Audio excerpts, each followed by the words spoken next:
Salut à tous et bienvenue pour cette nouvelle vidéo sur Tyrannosaur Wargame. Aujourd'hui je vais vous parler de la Palatine et pourquoi ce serait potentiellement la meilleure datasheet des Adeptas Sororitas pour la V10.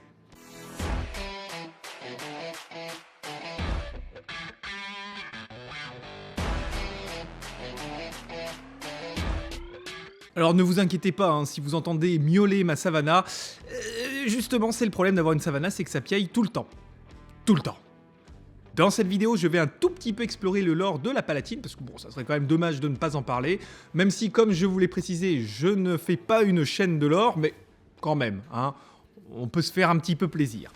Et ensuite, je vous parlerai de comment utiliser la Palatine selon les différents détachements qui existent. Alors, bien sûr, vous pourrez squeezer les parties qui ne vous intéressent pas en allant directement dans le chapitrage de la vidéo, mais je vais vous laisser faire parce que vous êtes de grands garçons et de grandes filles. Hein? Allez, on se débrouille, un petit peu d'autonomie. Les Palatines sont les dirigeantes des missions d'un ordre militant placé sous le commandement d'une chanoinesse. Les Palatines font partie des combattantes les plus expérimentées et des meilleurs guides spirituels dont bénéficie l'Adeptas Sororitas. Ces héroïnes inspirent une intense dévotion à leurs sœurs de bataille et les mènent au combat en entonnant les hymnes de l'ecclésiarchie. Les Palatines exercent une influence politique considérable au sein de l'Imperium de l'Humanité et travaillent souvent côte à côte avec les Inquisiteurs et l'Astra Militarum pour défendre l'humanité dans ses heures les plus sombres. La grande majorité des nouvelles Palatines ont remplacé celles qui sont devenues des martyrs sur le champ de bataille. Bien que le taux d'attrition soit relativement faible, il est remarquable qu'un si grand nombre d'entre elles soient admises aux côtés de l'empereur par le biais d'actes de violence. Le fait que les commandantes soient prêtes à se mettre en danger aux côtés de celles qu'elles commandent témoigne de la valeur des sœurs de bataille dans leur ensemble. Elles sont de véritables martyrs de sa volonté absolue. Maintenant que nous avons parlé du lore, on va pouvoir passer à la datasheet de cette fameuse Palatine. C'est donc un personnage infanterie des Adeptas Sororitas avec un mouvement de base de 6, une CCCT de 3, une sauvegarde de base à 3+, hein, armure énergétique oblige, 4 PV, vous allez comprendre l'importance de la chose, un commandement de 7, bon, ça reste des sœurs de bataille, hein, faut pas non plus flamber, et OC1, avec une sauvegarde invulnérable à 4+, bon, c'est toujours ça de prix, c'est pas dégueu. Dans les armes de base, alors on a le pistolet bolter, je ne vous conseille pas de le prendre, toujours prendre le plasma pistol, je vais aussi vous expliquer pourquoi. Oh, ne soyez pas pressés, aux bandes de petits coquins. À ça s'ajoute son arme de corps à corps, une Palatine Blade, donc qui a 4 attaques, 2+, force 4, PA -2 de dégâts.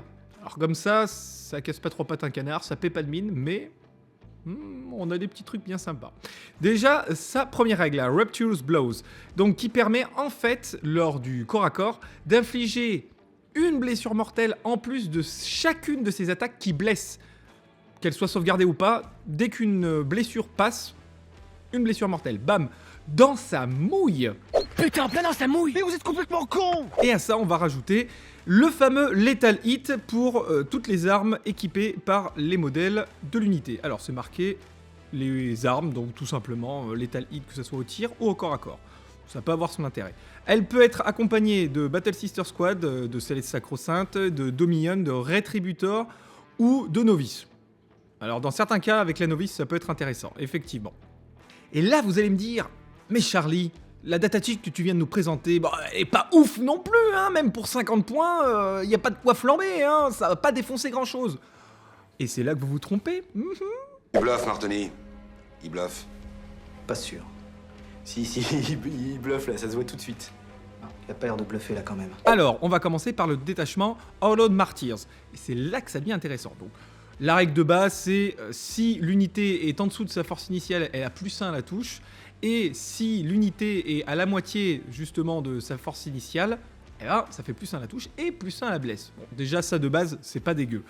Mais là où ça devient intéressant, c'est de coupler, justement, la Palatine avec le Froth Suffering Strength.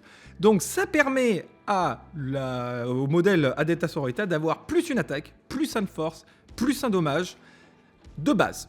Alors, déjà, ça permet de passer de 4 attaques à 5 attaques. Ça permet surtout de passer la force à 5. Donc, c'est-à-dire que normalement, ça va blesser contre un Space Marine lambda qui a une endurance de 4. Ça va passer donc à du 3+, au lieu d'être du 4+. Donc, niveau blessure mortelle, vous commencez un petit peu à optimiser. C'est pas dégueu. Et puis le plus 1 dégât, ça permet quand même de, à chaque fois que ça passe, bah, ça fait 3 dégâts. Pour par exemple un Space Marine de la Sanguinary Guard, et bah, à chaque blessure non sauvegardée, bam, une calotte de ses morts dans sa gueule et ça fait 1 SG en moins. Alors comme c'est en plus PA-2, ça les force à utiliser leur invulnérable à 4. Après pour du Space Marine lambda, 2 PV, donc avec une sauvegarde à 3, ça passe la sauvegarde à 5, c'est pas dégueu. Et même après contre des tanks, ça va paraître tout con, mais contre un tank qui a même une sauvegarde de plus, déjà ça augmente la sauvegarde à 4+. Ouais, ça peut être intéressant. Et comme il y a le Lethal Hit de base avec cette figurine, dès que vous faites un 6 sur les 5 attaques de base, ça vous permet déjà de les passer automatiquement. Et là où ça devient intéressant justement avec cette amélioration qui est obligatoirement prise quand on joue une palatine en Unholy Martyr, c'est que quand elle a perdu des points de vie, elle passe tout d'un coup à 2 attaques, donc elle passe à 6 attaques, 2 de force en plus et 2 damage en plus, ce qui fait quand même force 6 et ensuite dégâts 4. Alors là, ça commence à devenir bien lourd. Quand une blessure passe, le mec en face trépasse. Et là, c'est l'hymne à la cruauté, attention, hein. Un hôtel de Récé au culte de la barbarie. Et je vais vous expliquer le petit combo à faire en Unholy Martyr. En Unholy Martyr, on a 2 choses. Donc de base, la divine intervention qui va permettre de faire revenir à la vie un personnage une fois par partie. Donc ça déjà, c'est pas mal, surtout pour un PC, ça peut valoir la peine. Et ensuite, vous avez le Fight on Death, non pas sur un dé, genre un 2+, 3+, 4+, non, c'est Fight on Death .bar. Par exemple, et c'est là que je trouve ça intéressant, vous mettez la palatine avec une escouade de 10 sacro-saintes, donc vous les mettez avec les All-Board, elles vont avoir le Sustainit 1. Grâce à la palatine, elles vont passer en Lethal Hit Sustainit 1.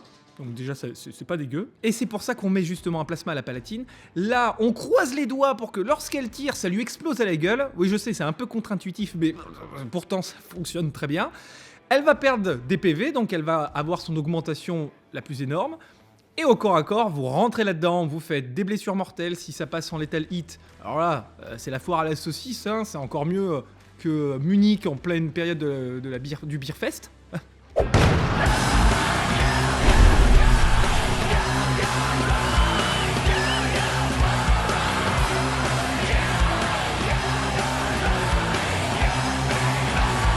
Et en plus de ça, ça peut être encore plus intéressant. C'est-à-dire que si c'est vous qui vous faites charger votre pauvre palatine avec ses sacro-saintes, et bah forcément vous allez vous en prendre plein la gueule. Et là, vous faites justement le Fight on Death. Donc là, elle a automatiquement justement les 6 attaques, les 6 de force, les 4 damage. Comme elle a le Fight on Death, elle a automatiquement justement les avantages du Unholy Martyr avec le +1 touche, +1 blesse. Ça devient vraiment un missile guidé ultra puissant.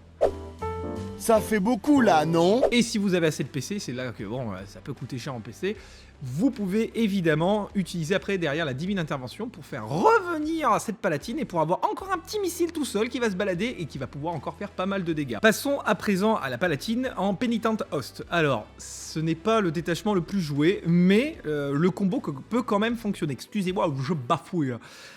Donc, vous n'avez pas d'amélioration pour augmenter justement le nombre d'attaques, ni la force justement de la palatine, excepté, et c'est là que ça devient intéressant, on peut avoir justement le Catéchisme of Divine Penitence, qui permet justement à une palatine d'obtenir le mot-clé pénitent.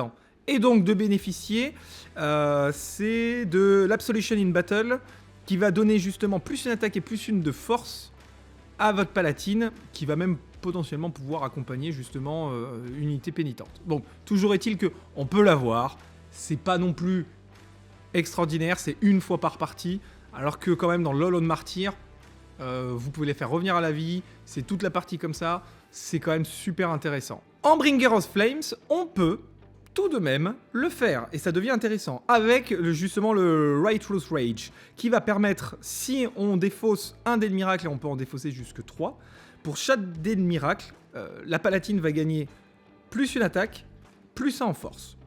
Donc, si on défausse 3 dés de miracle, ça va permettre quand même de passer à cette attaque de force 7 maximum, c'est intéressant. Et donc, ce n'est pas marqué qu'il faut le faire une seule fois par partie. Donc, c'est-à-dire que si votre palatine en plus survit, ça devient intéressant. Ça ne change pas par contre le nombre de damage, mais ça fonctionne très bien. Donc le combo fonctionne tout autant là-dedans. En plus, Si votre palatine est à 6 ou moins de l'unité sur laquelle elle va tirer avec son plasma, elle va avoir quand même plus 1 en force sur son plasma. Bon, ça le monte à force 8 si vous le surchargez. Alors attention, en pénitent os, comme en bringer en flame, comme dans tous les autres, blesser votre palatine, là ça sert plus. C'est seulement en Hollow Martyr. Je précise, ne nous enflammons pas. Pour des sorts de bataille, c'est thématique. Alors, passons maintenant à la palatine dans le Army of Faith, et ça peut être assez intéressant. Alors, on va utiliser cette fois-ci l'amélioration Blade of Saint Elinor, qui va permettre d'augmenter justement la force et la pénétration d'armure justement de l'arme de la palatine de 1, et lui donner en plus précision. Si elle tue en plus un modèle dans l'unité, ça vous fait gagner un dé de miracle en plus. Alors, ça peut être intéressant parce que là, vous pouvez en mettre plein la mouille à un personnage ciblé. En soi, c'est pas déconnant. Ça va pas augmenter encore une fois le nombre de damage. Par contre, on peut, et c'est là que c'est sympa quand même, augmenter, passer donc à force 5. Donc encore une fois sur du Space Marine lambda, sur de l'endurance 4, ça passe quand même à 3+, c'est pas mal. Et évidemment, une pénétration d'armure à 3. Alors là-dessus aussi, ça devient très intéressant, une bonne grosse pénétration d'armure à 3. Ça peut être très chiant. Comment il t'a défoncé? Et donc passons au dernier détachement, donc le dernier sorti en date, c'est le Bastion of Faith, qui vous permet justement avec le Mark of Devotion d'augmenter de 1 l'attaque, la caractéristique d'attaque des armes, donc déjà ça passe à 5. Et si en plus vous avez béni la palatine, en règle générale vous la mettez encore une fois avec des sacro-saintes, comme ça elles ont le susténite, l'étalite, blablabla, on va pas reprendre là-dessus. Donc vous allez les bénir forcément, ça va quand même permettre d'augmenter de 2 la caractéristique d'attaque et d'augmenter de 1 la caractéristique de damage.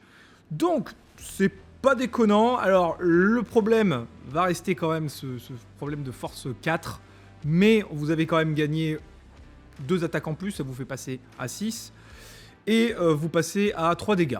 C'est pas déconnant, c'est très bon aussi, mais la conclusion de tout ça. Alors effectivement, le Hollow Martyr reste quand même le plus intéressant pour la palatine. Je viens de vous expliquer, vous pouvez utiliser la palatine et lui donner ce bonus dans à peu près tous les détachements. C'est pas mal. Même si le Penitent Host, c'est quand même, je trouve, le moins intéressant. Le plus intéressant, ça va rester quand même, je le maintiens, justement, le Hollow Martyr, avec ce ultra gros combo, qui va vous faire utiliser la blinde de PC, et c'est pour ça que la Juniter 8A est quand même utile. Alors, j'ai conscience que c'est quand même 80 points pour une unité qui va vous faire gagner potentiellement un PC par tour, sauf si, seulement si vous faites un Battle Shock réussi, enfin un Battle Tête réussi, ou si vous défaussez un dé de miracle. Alors encore une fois, des dés de miracle de merde, ça vous en aurez toujours hein, sous le coude. Hein. Surtout si vous avez peu de chance comme moi quand vous lancez vos dés de miracle, hein, parce que moi c'est des 1, des 2, parfois des 3. Là c'est la grande fête. Hein. Vraiment, je suis super content. C'est de la merde. Donc en Hollow Martyr, il y a vraiment des combos de fou à faire. Normalement, vous allez meuler beaucoup de PC. C'est très intéressant. Et ça fait vraiment de la palatine. Mais alors, un missile thermonucléaire ultra agressif. Comparons à présent avec la Chanoinesse à Jump Pack. Alors, la Chanoinesse à Jump Pack, une fois par partie, elle va augmenter son nombre d'attaques de 3. Donc, par exemple, si vous l'avez mise avec la Allboard, elle va passer à 8 attaques, donc de force 5, de PA-2 et de dégâts. Donc, si vous lui mettez justement Full Suffering et Sacrifice, ou alors je vais peut-être inverser certains des mots, ça va quand même permettre de passer potentiellement à 9 voire à 10 attaques, la chanoinesse. Vous allez donc augmenter à une force de 6, voire de 7, et donc passer pareil à 3 ou 4 damage. Et ce qu'il faut savoir, c'est qu'en plus de ça, elle a la Devastating Wounds. C'est pas déconnant. Si vous mettez en plus la chanoinesse avec une escouade de Zéphyrim, même 5 Zéphyrim, vous lui donnez quand même le Sustainite, le Lethal Hit. Elle fait moins 1 CP la chanoinesse sur un stratagème, ce qui est pas déconnant non plus. Donc vous pouvez avoir potentiellement justement le reroll des touches gratuites. Si l'unité se fait défoncer, vous pouvez faire le Fight and Death et gratuitement, soit à 1 et ensuite à 1 le Hit Roll, le Wound Roll, soit à 2 enfin voilà, le Fight and Death et après à 0, bref. Et après, si vous avez pareil encore assez de PC, vous pouvez la faire revenir. Beaucoup de joueurs vont quand même préférer la Chanoinesse à Jump Pack Pour moi, la Palatine reste quand même super intéressante. Alors oui, elle a pas la Devastating Wounds, par contre, elle a quand même la Lethal Hit. Bon, encore une fois, c'est vrai. En fait, les deux sont comparables. Ça va être une question de préférence. Moi, encore une fois, je vais préférer la Palatine. D'ailleurs, j'ai appelé ma Palatine Astrid, hein, parce qu'elle le mérite. Elle mérite d'être nommée. Elle mérite d'être récompensée. D'ailleurs, j'ai un ami qui va lui faire un magnifique socle. Ça, je le sens très très bien. Ça va être... Oh, pépite. Oh, oh, oh. Bien. Vous connaissez ma femme? Elle est belle, hein? J'espère en tout cas que cette vidéo vous aura plu, que vous en aurez appris un petit peu plus sur les combos à faire chez les Adeptas Sororitas, plus précisément le combo à faire avec la Palatine. Si la vidéo vous a plu, n'hésitez pas alors à lâcher votre petit pouce, à mettre un commentaire pour me dire si vous connaissiez ou pas ce combo, ou pour me partager d'autres combos par rapport à la Palatine ou par rapport à la Shannonessa Jump Pack. N'hésitez pas à vous abonner, en tout cas ça a été un plaisir, on se retrouve donc samedi pour un débrief de bataille où je vous raconterai à quel point Astrid, la Palatine Majoris, a brillé contre ces chers tyrannides.